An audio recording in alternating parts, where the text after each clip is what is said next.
Hi guys, my name is Natalie and this is Clarified. So today I want to talk about justice and specifically restorative justice. So if you've never heard the term restorative justice, then you have right now. So I want to talk about it because I have some concerns about it. I first heard about restorative justice quite a while ago. I had a friend who was involved in it. She was working with a restorative justice group. So I know there can be some good outcomes for sure, as she had told me of some of the private meetings. I believe she was a mediator in these arrangements.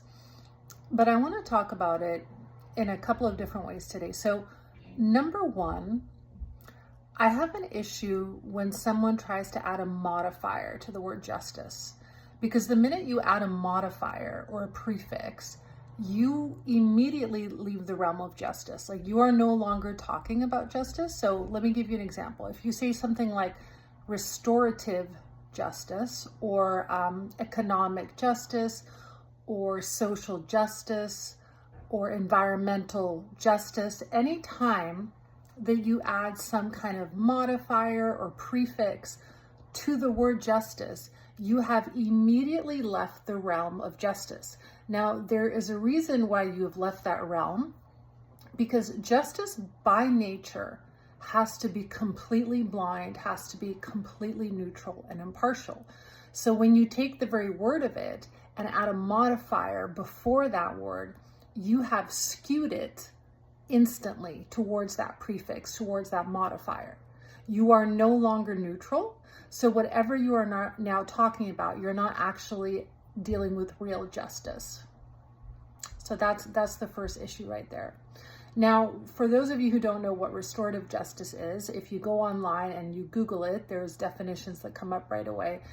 And basically, it is a form of justice that is looking out for the offender.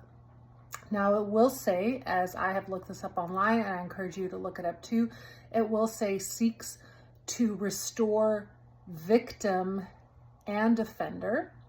But here's the thing, like, before restorative justice was a thing, society was always seeking to restore victims. So that is not something unique to restorative justice. We have always wanted the victims to heal and be restored.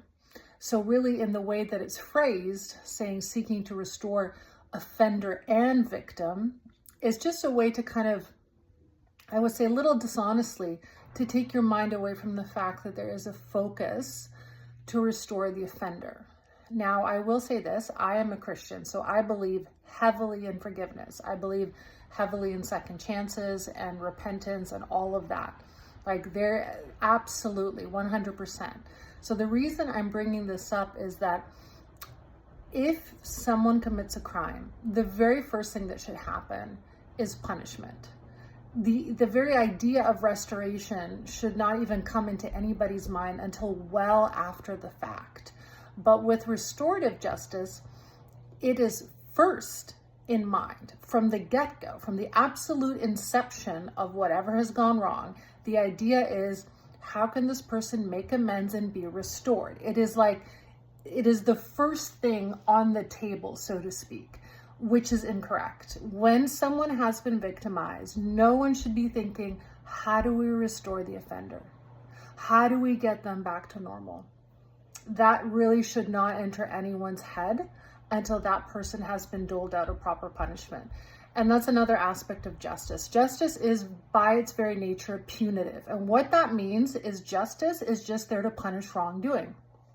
It's punitive in nature. So, for example, if someone breaks into a house and steals $20,000 worth of merchandise, if they get caught and they only restore $15,000 worth of merchandise, that is not justice, because justice needs to punish in exact proportionality of the crime. One of the hardest things to do is to figure out what is proportional to what has just happened.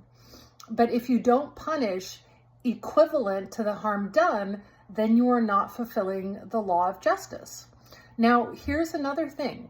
When you have crimes of a more personal nature, such as sexual assault and that kind of thing, there is almost no way that the offender will ever get proportional punishment, because the nature of those kind of crimes, they're so heinous that most people don't even understand what a proper punishment would be in this case. So I want to just give a caution. If you are for mercy, I think that's great, and I am as well, but no amount of mercy should happen if it injures a victim, because that's not merciful either, right? You have to think of the whole scope. If your idea of justice is further harming a victim by immediately focusing on the most merciful act towards the offender, then you are circumventing justice, because justice should lift up the victim and should punish the offender. And if there has been adequate punishment, adequate to the crime, then you can at some point think about, yeah, okay, this person has paid their dues. They have met the justice requirements, so now we want to restore them. Now we want to restore them. But if you have a system that wants to restore you the minute that you have been accused or found of wrongdoing, that is not justice. That is actually injustice. We will talk more about it. If you've never heard of restorative justice, you have now. My name is Natalie, and this has been Clarified.